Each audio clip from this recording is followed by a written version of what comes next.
Bonjour messieurs, de nouveau nous nous réunissons pour étudier un nouveau chapitre de la Constitution de la Ve République, plus exactement son préambule, qui a été amendé en 2004 par l'adjonction de la Charte sur l'environnement.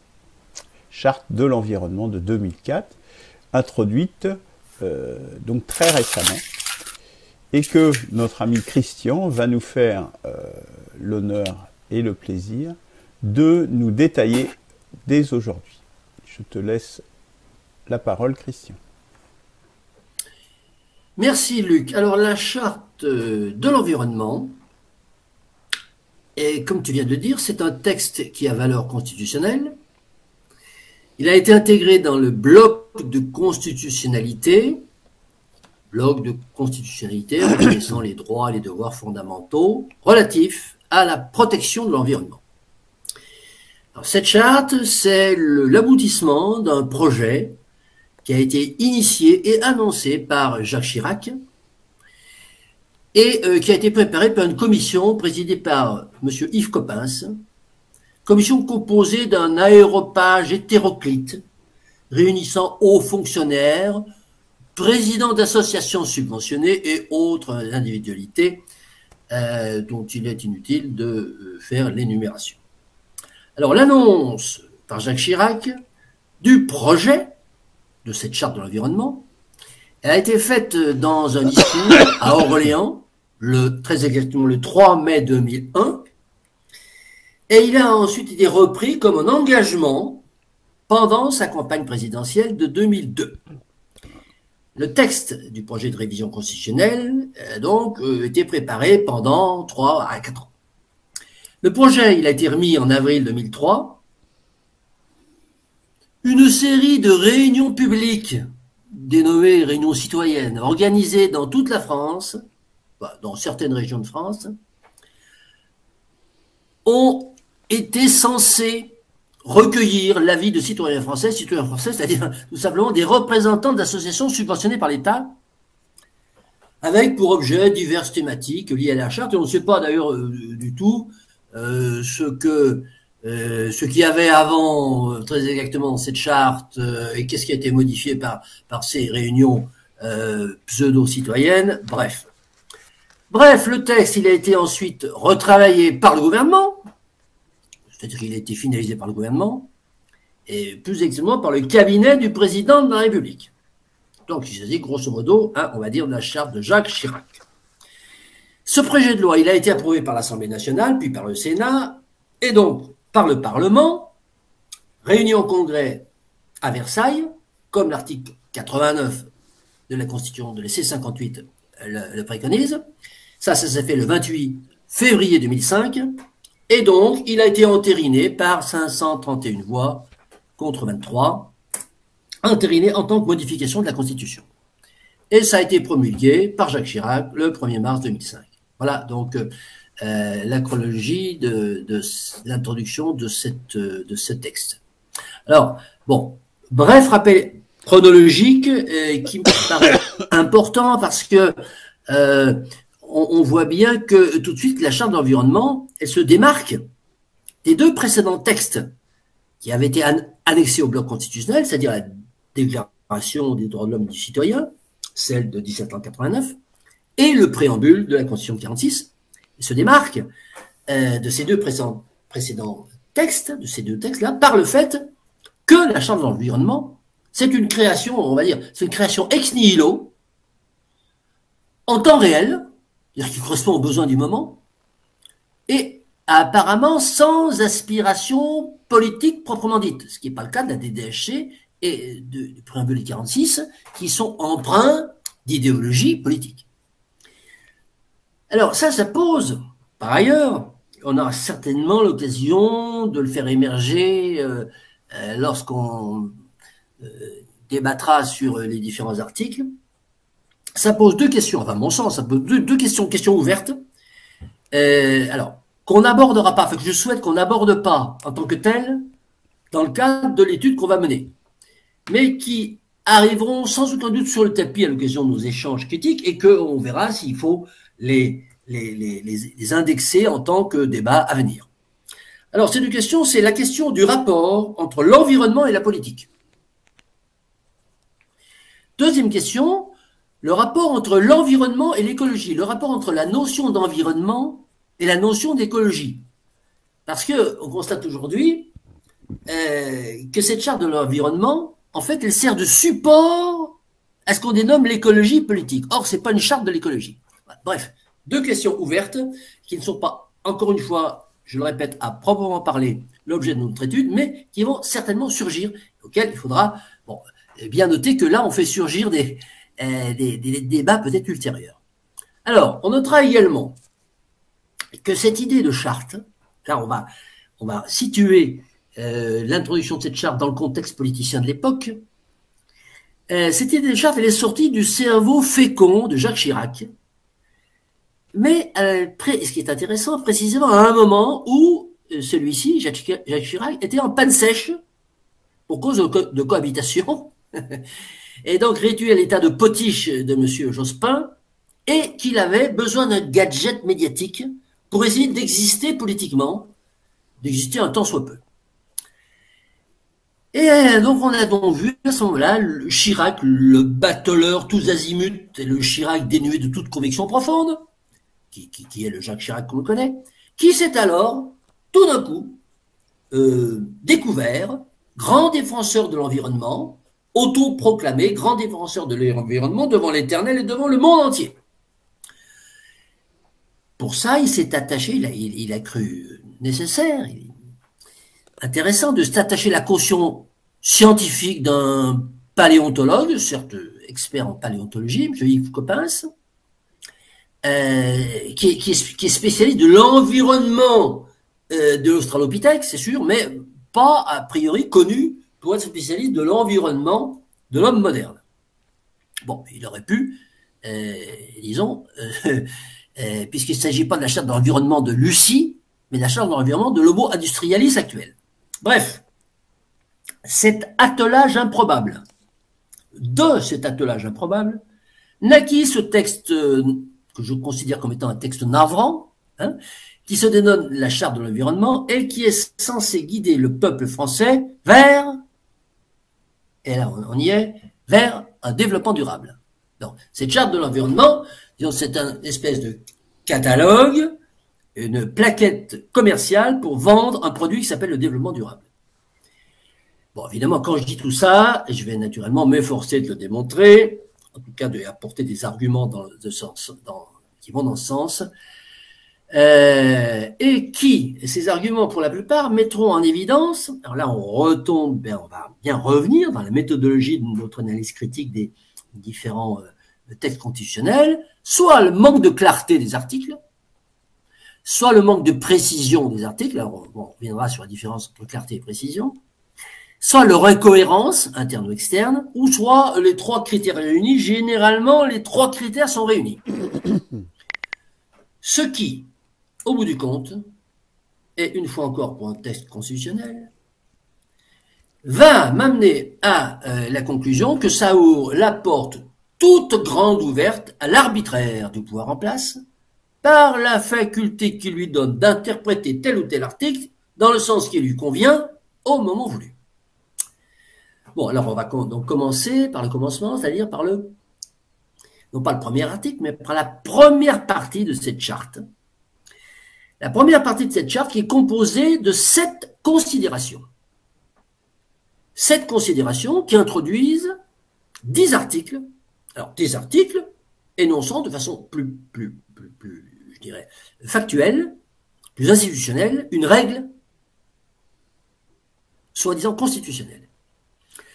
Alors, ces 7 considérations préliminaires, apparemment, sont là pour fonctionner comme un préambule, un peu à l'image du préambule de la Déclaration des droits de l'homme, ou du préambule de la Constitution de 46, ou même du préambule de la Constitution de 58. Préambule qui est censé poser le cadre des règles d'application qui vont suivre. Il y a toutefois une petite différence, par le fait que ces considérations ne sont pas, au contraire de ce qui est écrit dans les préambules de la C58, de la Constitution de 46 et de la DDHC, ne sont pas des déclarations de principes, alors des principes politiques, des principes éthiques, des principes religieux, des principes sociaux, mais ce sont des affirmations d'obédience scientifique, qui ne sont pas démontrées mais affirmées, et qu'on veut nous faire considérer comme étant irréfutables, à tel point qu'elles sont d'ailleurs présentées comme émanant rien moins que du peuple français. Alors, ce premier point, préliminaire, mais à mon avis déterminant, mérite qu'on s'y arrête un instant. Voyons ce qu'écrit le préambule de la Charte de l'environnement. Il écrit « Le peuple français, considérant que », et il va énoncer 7 considérations, proclame, et il va proclamer 10 articles. Et donc ça reprend la structure, finalement, de la DDHC, de la C58 et de la C46, mais à cette différence près, je viens de dire que les considérations liminaires sont de nature scientifique, comme si, par exemple, on disait « Le peuple français, considérant que le carré de l'hypoténuse d'un triangle rectangle est égal à la somme des carrés des côtés de l'angle droit, proclame. » Bon, déjà, cette première constatation montre que ça n'a aucun sens d'un point de vue juridique. En tout cas, aucun sens, je ne sais pas, mais c'est une grande nouveauté dans la rédaction législative. Et la question qu'on doit se poser, c'est est-ce que c'est du droit, ça? Si on annonce une règle arithmétique et qu'ensuite on en tire des conclusions politiques, est-ce que c'est du droit? Est-ce que ce genre de texte peut avoir une valeur en droit? Question revient dans une question d'ailleurs qui n'a jamais été posée et que je pose, je me permets de poser, concernant la Charte de l'environnement. Deuxième objection. En disant « le peuple français considérant que », le texte suppose que le peuple français s'est clairement prononcé sur les 7 affirmations péremptoires s'il en est, on va le voir, qui suivent. Bon, ce qui est totalement faux. Le peuple français s'est absolument pas prononcé quand la Charte de l'environnement affirme que le peuple français est d'accord sur le carré d'hypoténuse. Nous n'en avons aucune preuve. A contrario, justement, de la formulation de la DDHC, de la C58 et de la C46 qui énoncent des options philosophico-politiques apparemment confirmées par les faits historiques. La DDHC dit par exemple « Les représentants du peuple français, considérant que l'ignorance, l'oubli ou le mépris des droits de l'homme sont les seules causes des malheurs publics et de la corruption du gouvernement, ont résolu d'exposer. » Bon, ça veut dire que ils ont constaté que les révoltes qu'il y a eu, sont des manifestations de cette lutte contre l'ignorance, oublie le mépris des droits de l'homme. Rien à voir avec le carré d'hypoténuse. La C58, qu'est-ce qu'elle dit? Elle dit « Le peuple français proclame solennellement son attachement aux droits de l'homme, au principe de la souveraineté nationale. » Bon, là encore, c'est une option politique qui est effectivement constatée dans les faits historiques. Pareil pour la C46. Au lendemain de la victoire remportée par les peuples libres sur les régimes qui ont tenté d'asservir et de dégrader les personnes humaines, le peuple français, voilà. Bon. Donc on voit bien qu'il y a une différence de forme très importante, une différence de forme qui est en fait une différence de fond, dans la justification qu'on va donner des 10 articles qui sont des règles énoncées en vertu de certains principes qui sont en fait des espèces de lois physiques. Alors, je vais, avant de prendre un par un, mais sans doute, je ne sais pas, peut-être qu'on va s'arrêter au premier, mais ça, on va voir. Bon, je vais lire quand même dans la continuité, parce que c'est intéressant, les 7 considérations. Le peuple français considérant, premièrement, que les ressources et les équilibres naturels ont conditionné l'émergence de l'humanité. Deuxièmement, que l'avenir et l'existence même de l'humanité sont indissociables de son milieu naturel. Troisièmement, que l'environnement est le patrimoine commun des êtres humains. Quatrièmement, que l'homme exerce une influence croissante sur les conditions de la vie et sur sa propre évolution.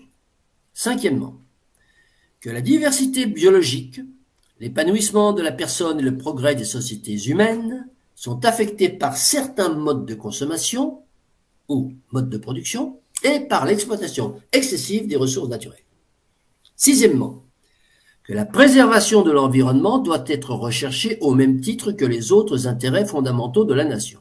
Et septième considération, afin d'assurer un développement durable, les choix destinés à répondre aux besoins du présent ne doivent pas compromettre la capacité des générations futures et des autres peuples à satisfaire leurs propres besoins. Alors, on va entrer dans le vif de la polémique avec la première considération. Et je vous propose de nous arrêter, enfin pas de nous arrêter, je veux dire d'échanger après la première considération et pas de faire les 7. Voilà. Bon. Alors, la première considération, le peuple français, considérant que les ressources et les équilibres naturels ont conditionné l'émergence de l'humanité.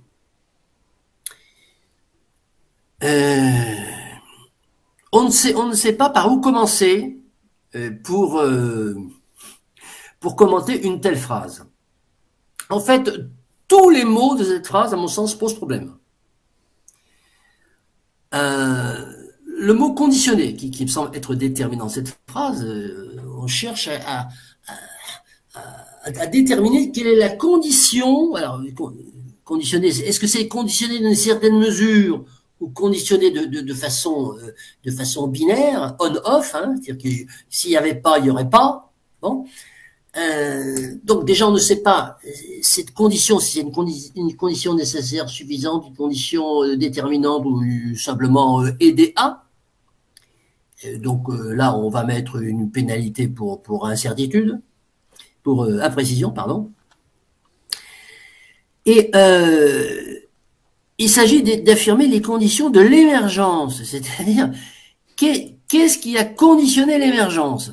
Et alors qu'on puisse affirmer qu'on sait exactement ce qui a conditionné l'émergence, c'est tout à fait péremptoire et une prétention. Voilà. Alors une prétention en fait qui confine à l'arbitraire. C'est une affirmation arbitraire. Ensuite, on nous parle des ressources et des équilibres naturels. Alors évidemment, il faut prendre l'adjectif naturel comme impactant les deux substantifs, les ressources naturelles et les équilibres naturels. Alors, les ressources naturelles, on ne nous dit pas s'il s'agit des ressources naturelles renouvelables ou des ressources naturelles finies. Bon. Or, l'émergence de l'humanité a-t-elle été conditionnée par l'existence des ressources finies, qui sont les ressources, en fait, qui sont utilisées par la société actuelle, ou si c'est conditionné par les ressources renouvelables? Cette absence de distinction fondamentale pour l'écologie entre les ressources renouvelables et non renouvelables, c'est-à-dire en fait la survie de l'humanité ou de l'humanité technologique, c'est-à-dire qu'une humanité qui n'utilise que les ressources renouvelables, c'est pas pareil qu'une humanité qui n'utilise que les ressources finies, donc c'est absolument pas pointé. Donc, puisqu'on nous parle d'emblée d'un conditionnement, c'est-à-dire d'une équivalence entre l'émergence, attention, hein, c'est pas l'existence, c'est aujourd'hui l'existence, hein, c'est 2,5 milliards d'années après, il y a l'existence de l'humanité. Mais là, on nous parle il y a 2,5 milliards d'années, il y a 2,5 millions d'années, pardon, il y a 2,5 millions d'années, il y a une émergence de l'humanité, et ça, on sait d'où ça vient. Bon, voilà, donc c'est absurde. Ensuite, les équilibres naturels, on ne sait pas ce que c'est. Cette phrase nous parle des équilibres naturels sans nous préciser de quoi il s'agit. dernier mot qui pose problème, c'est le mot humanité. Parce que si on considère que les ressources naturelles, les équilibres naturels ont conditionné l'émergence de l'humanité, elles ont conditionné peut-être tout simplement la vie sur Terre. C'est-à-dire la vie de l'humanité, c'est-à-dire les hommes, la vie des animaux, la vie des plantes. Donc on est, je dirais, sur un discours anthropocentré, absolument insupportable, à savoir que on veut parler d'environnement et on ne parle que de l'homme. Voilà.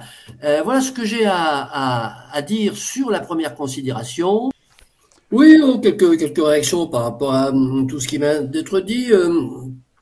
Très rapidement, à propos de... Quand je dis il n'y a pas d'idéologie politique, Chirac n'a pas voulu mettre d'idéologie politique dans cette charte, et que Jean-Charles dit mais il y en a. Bon, on va pas y passer. Non, moi je considère qu'il n'y a pas de... Justement, il a voulu ne pas mettre d'idéologie politique dans cette charte, et à aucun moment il y a des déclarations de principe, comme on peut le voir dans la DDHC ou autre, disant l'éthique des peuples, c'est ça. Voilà. Bon, bref. Alors, ensuite, la question très intéressante, est-ce du droit ou pas? Oui, alors tu as bien fait, Luc, de parler du droit naturel, parce que c'est ça, en fait, la question. Le droit positif, et tu sais que, bon, je suis partisan du droit positif, oui, ceux qui sont partisans comme du droit positif pensent que, sont d'avis que l'homme peut écrire ce qu'il veut, en termes de règles coercitives. Il écrit ce qu'il veut. C'est ça le principe du droit. Alors, disons, les gens comme moi pensent que le droit, c'est ça. Après, c'est autre chose. Alors, le droit qui est borné, limité par l'énoncé d'un certain nombre de principes qu'on va appeler des principes de droit naturel, et qui là sont pas des principes de droit naturel, mais sont des principes scientifiques. Bon, on est dans l'autre conception du droit, c'est-à-dire un droit qui doit, qui est encadré, qui est limité, qui est borné par des réalités, disons par des obligations principielles. Donc, on a d'autres moments où on débat là-dessus, mais effectivement, cette charte de l'environnement relance cette dichotomie, à cette différence près que ces principes naturels sont pas des principes naturels, sont des principes scientifiques, et s'appuyer sur le carré d'hypoténuse, pourquoi pas, mais là c'est pas le carré d'hypoténuse, c'est-à-dire c'est des trucs scientifiques qui sont pas prouvés. Alors donc, pour moi, il y a deux problèmes.